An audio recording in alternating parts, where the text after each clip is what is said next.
Ustaz, kalau kita terkena musibah, ini untuk menggugurkan dosa-dosa atau untuk mengangkat?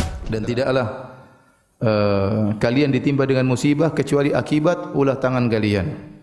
Wa ya'fu an katsir, dan Allah memaafkan banyak kesalahan kalian. Allah menghendaki kebaikan pada seorang hamba, Allah segerakan hukumannya di dunia. Artinya menghapuskan dosa-dosanya. Wa idza arada bi 'abdihi syarra amsaka anhu hatta yuwaffiya bihi yaumal qiyamah. Jika Allah menghendaki keburukan pada seorang hamba, Allah tidak kasih dia musibah. Allah tidak kasih dia hukuman. Allah tahan sampai nanti Allah balas pada hari kiamat kelak. Pertanyaan yang sering ditanyakan ya kepada saya ya, yaitu Ustaz, bagaimana kita bisa mengetahui bahwasanya musibah yang menimpa kita ini atau ujian yang menimpa kita ini adalah sebagai penggugur dosa atau sebagai pengangkat derajat. Ya, apakah sebagai penggugur dosa ataukah sebagai pengangkat derajat? Para ulama telah menjelaskan sebagaimana ditunjukkan oleh dalil-dalil bahwasanya jika musibah menimpa seseorang, memang ada dua kemungkinan. Kemungkinan pertama adalah menggugurkan dosa-dosa, kemungkinan kedua adalah untuk mengangkat derajat. Adapun dalil-dalil yang menunjukkan kemungkinan pertama bahwasanya musibah jika menimpa seseorang adalah untuk mengurangi dosa-dosanya, seperti firman Allah Subhanahu wa taala, "Wa ma asabaka min sayyi'atin famin nafsik." Apa saja yang menimpamu dari keburukan, maka itu dari dirimu sendiri. Dan ini lafalnya umum. Wa ma asabaka min sayyi'atin, ya di situ ma al-mausulah, kemudian disebutkan dengan penegasan min sayyi'atin, apa saja yang menimpamu dari segala keburukan, famin nafsik, maka itu dari dirimu. Kemudian juga firman Allah Subhanahu wa taala, "Wa ma asabakum min musibatin fabima kasabat aydikum wa ya'fu an katsir." Dan tidaklah kalian ditimpa dengan musibah kecuali akibat ulah tangan kalian. Wa ya'fu an katsir, dan Allah memaafkan banyak kesalahan kalian. Kalau seandainya Allah setiap kita bermaksiat Allah kasih musibah, maka kita tidak ada yang selamat. Walau yu'akhidullahu an-nasa bidzulmihim ma taraka 'alaiha min dabbah. Kalau seandainya Allah memberi hukuman setiap kezaliman dilakukan oleh manusia, maka tidak ada yang tersisa di atas muka bumi ini. Bahkan hewan-hewan pun akan terkena dampak dari itu semua. Jadi dalil-dalil menunjukkan bahwasanya musibah yang menimpa seseorang karena dosa yang dia lakukan. Seperti juga firman Allah Subhanahu wa taala, "Zaharal fasadu fil barri wal bahri bima kasabat aydin nas liyudhiqahum ba'dalladzi 'amilu la'allahum yarji'un." Telah nampak kerusakan di daratan dan di lautan akibat ulah perbuatan manusia, agar Allah membuat mereka merasakan sebagian ulah perbuatan mereka, la'allahum yarji'un, semoga mereka kembali. Jadi Allah menciptakan kerusakan di daratan dan di lautan, ya, kerusakan akibat perbuatan mereka, ya. Dan Allah tidak membalas seluruh kesalahan mereka. Allah mengatakan liyudhiqahum ba'dalladzi 'amilu, agar mereka merasakan sebagian dari akibat perbuatan mereka. Seandainya seluruhnya dibalas oleh Allah, ya, maka akan binasa, ya, akan terjadi kerusakan yang sangat luar biasa. Kemudian hadis-hadis juga menunjukkan hal yang sama. Contoh kata Nabi sallallahu alaihi wasallam, "Idza aradallahu bi 'abdihi al-khaira ajjala lahu al-uqubata fid dunya." Jika Allah menghendaki kebaikan pada seorang hamba, Allah segerakan hukumannya di dunia. Artinya menghapuskan dosa-dosanya. Wa idza arada bi 'abdihi syarra amsaka anhu hatta yuwaffiya bihi yaumal qiyamah. Jika Allah menghendaki keburukan pada seorang hamba, Allah tidak kasih dia musibah. Allah tidak kasih dia hukuman. Allah tahan sampai nanti Allah balas pada hari kiamat kelak, waliyadzubillah. Demikian juga Nabi sallallahu alaihi wasallam bersabda dalam hadisnya, "La tasubbil humma," janganlah engkau mencela demam. Jangan engkau mencela demam. Kenapa? Karena demam itu tudhibul khotoya kama yudhibul kir khabathal hadid. Karena demam itu bisa menggugurkan dosa-dosa sebagaimana alat pandai besi bisa menghilangkan karat besi. Ya, jadi apa yang menimpa seorang muslim, ya, sampai demam yang dia rasakan juga menggugurkan dosa-dosanya. Makanya kalau kita menyungguh orang sakit, kita bilang apa? Tahur insyaallah. Apa maksudnya itu?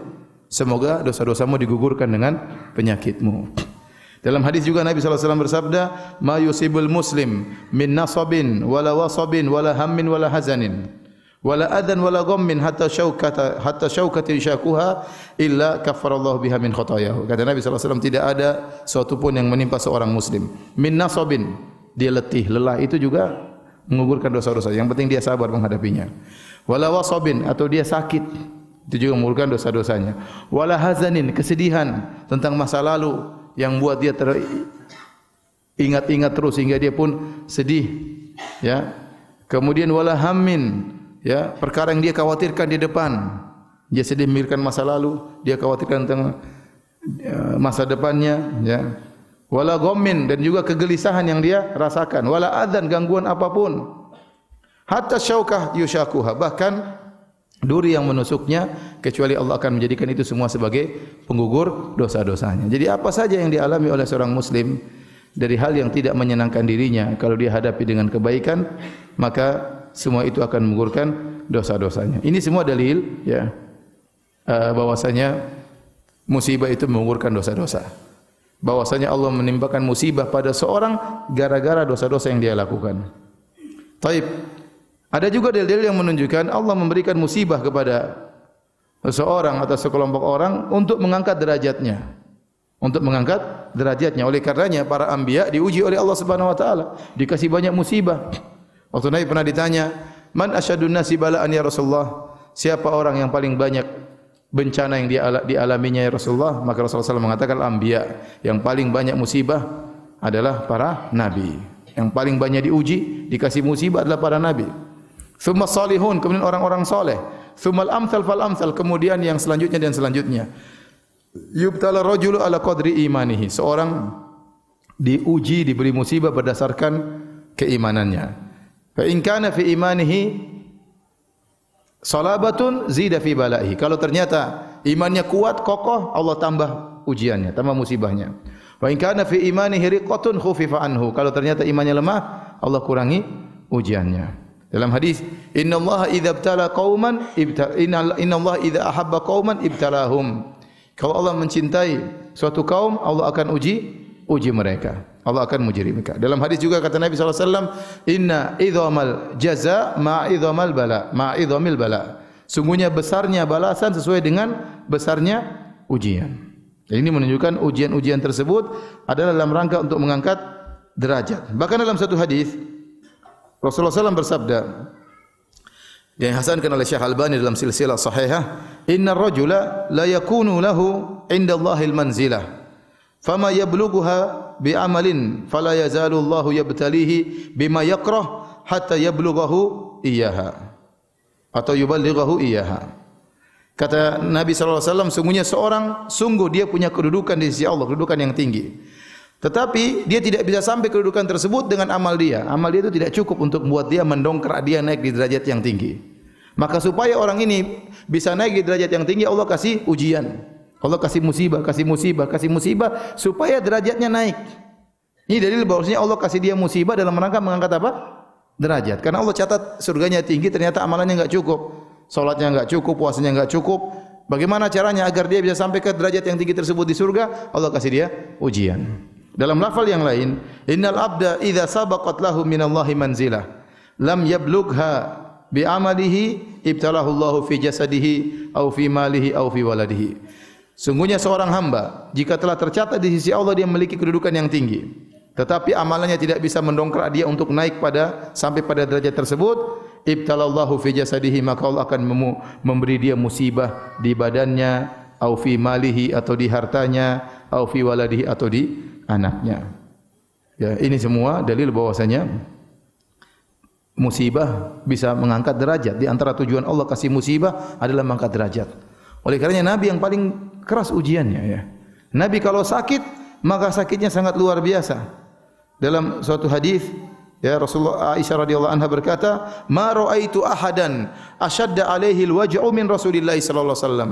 Aku tidak melihat seorang pun benar-benar merasa sakit seperti yang dialami oleh Rasulullah sallallahu alaihi wasallam. Rasulullah SAW kalau sakit, sakitnya luar biasa. Waktu Rasulullah SAW sakit akan meninggal dunia, para sahabat menyenguknya. Anas bin Malik menyenguknya, Abdullah bin Mas'ud menyenguknya, sampai Nabi diselimuti dengan selimut, para sahabat pegang selimut, itu selimut terasa panas. Saking panasnya tubuh Nabi sallallahu alaihi wasallam. Abdullah bin Mas'ud berkata,